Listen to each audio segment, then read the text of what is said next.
So students, welcome to this lecture.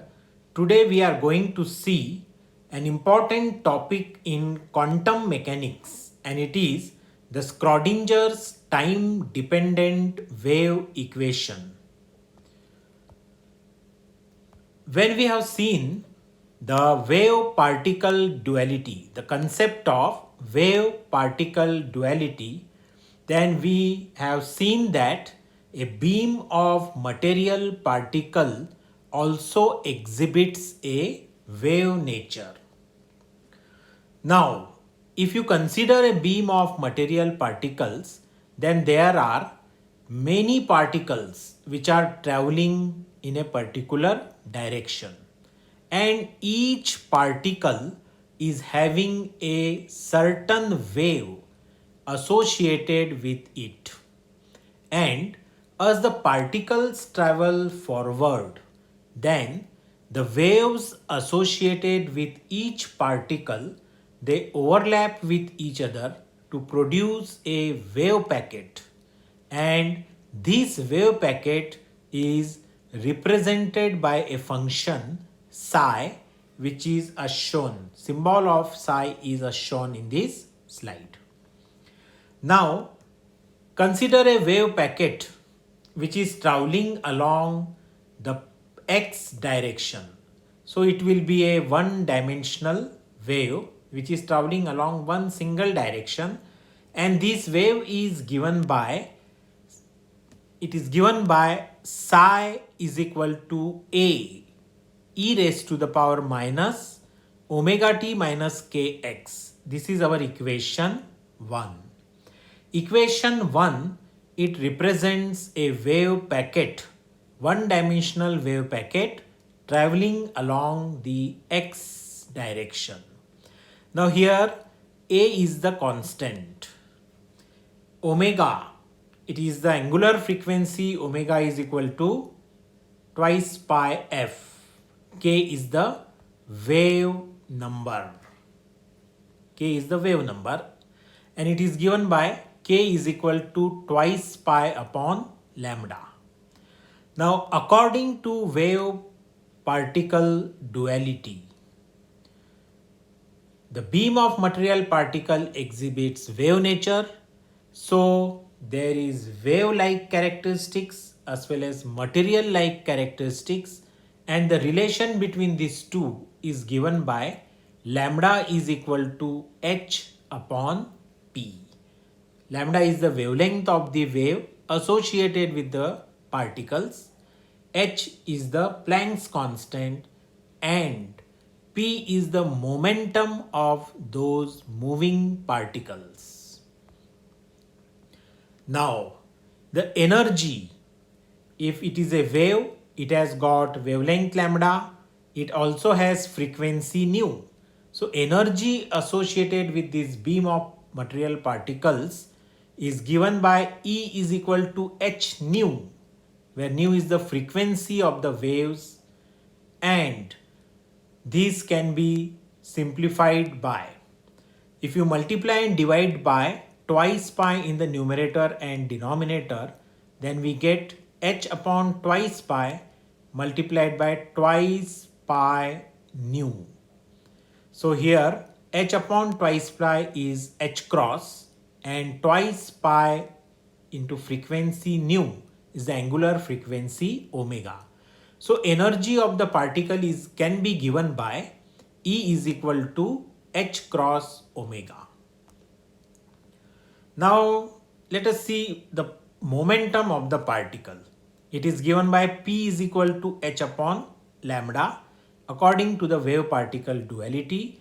If you multiply and divide by twice pi in the numerator and denominator, then h upon twice pi is h cross, and twice pi upon lambda, this is nothing but the wave number k. So momentum of the particle is given by P is equal to h cross k. Therefore, now our equation 1 can be written as psi is equal to a e raised to the power minus I upon h cross, and instead of omega t I will be writing Et minus Px. Px comes in place of Kx. From the above relation, I have used the relation E is equal to h cross into omega and P is equal to h cross into K. So equation 2 gives a wave traveling along the x direction, and it is given by psi is equal to a e raised to the power minus I divided by h cross, and in bracket it is et minus px, where E is the energy of the particle and P is the momentum of the particle. Now differentiate this equation to 2 times with respect to x.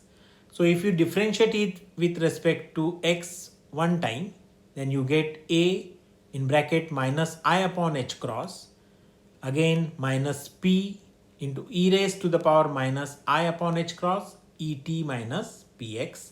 So this can be written as a into ip upon h cross e raised to the power minus I upon h cross and in bracket et minus px.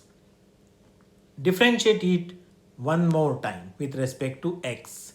So I get d square psi upon dx square. This is equal to capital A I square P square divided by h cross whole square e raised to the power minus I upon h cross et minus px. But we know that I square is equal to minus 1, and so the above equation takes the form d square psi upon dx square is equal to minus p square upon h cross whole square into psi. Remember that the quantity a into e raised to the power minus I upon h cross et minus px. This was our equation 2 and it is psi, the wave function psi.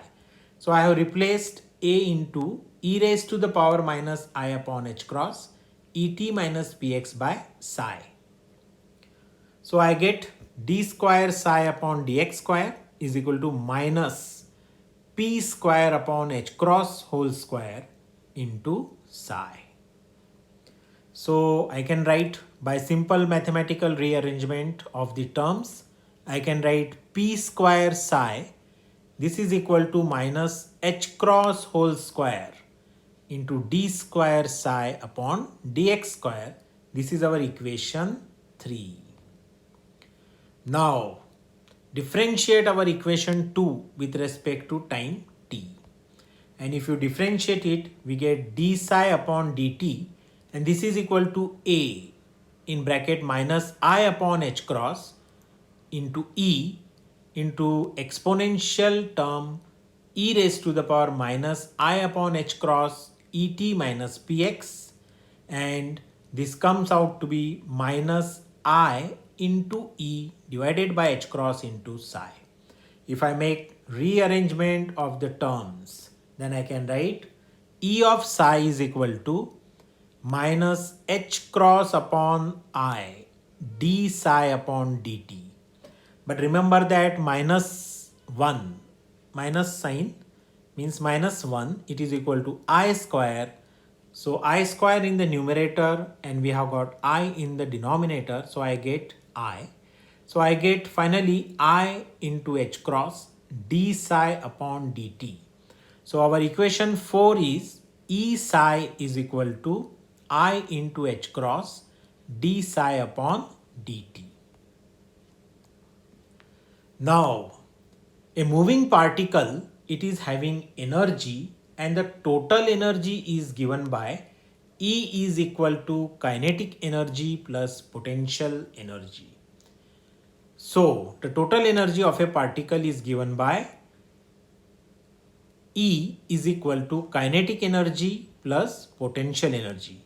The particle is having kinetic energy because of its motion, and because of its particular position, it will be having potential energy. If you add those two, you get the total energy E. And total energy is equal to kinetic energy half mv square and if we represent the potential energy by capital V, then total energy E is equal to half mv square plus V. So E is equal to, the above equation can be written as E is equal to P square divided by twice m plus potential energy V. This is our equation 5. Remember that kinetic energy is given by half mv square. So if you multiply and divide by m, then in numerator you get m square v square, but mv is equal to momentum p. So p square, and in the denominator it is twice m. So total energy E is equal to p square divided by twice m plus potential energy V, capital V. This is our equation 5. Multiply by the wave function psi on both the sides of equation 5, and therefore we get E psi is equal to P square divided by twice m into psi plus capital V of psi. This is our equation 6. Now from equation 3, 4 and 6, we can write, instead of E psi, I will be writing I h cross d psi upon dt, and this is equal to P square upon twice m into psi plus V of psi. Now I will substitute the value for P square into psi. We have seen that P square into psi, this value was equal to minus h cross whole square into d square psi upon dx square. So my equation now looks like minus h cross whole square divided by twice m d square psi upon dx square plus capital V, that is potential energy, into psi. This is equal to I into h cross d psi upon dt. This is our equation 7. Now equation 7 is the Schrodinger's wave equation in one dimension, and that is the time dependent equation. Schrodinger's wave equation in 3 dimension. If you want to write the same equation in 3 dimension, remember that in 1 dimension we have taken a wave traveling along x direction, so it has got only the x variable.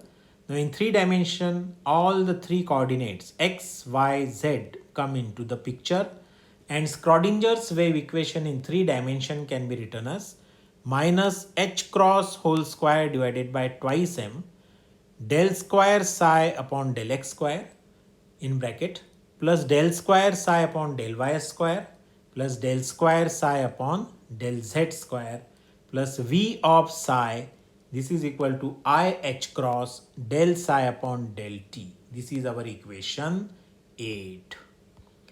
But the quantity in the bracket del square upon del x square plus del square upon del y square plus del square upon del z square, this is called the Laplacian operator, and it is represented by the symbol inverted triangle to the power 2.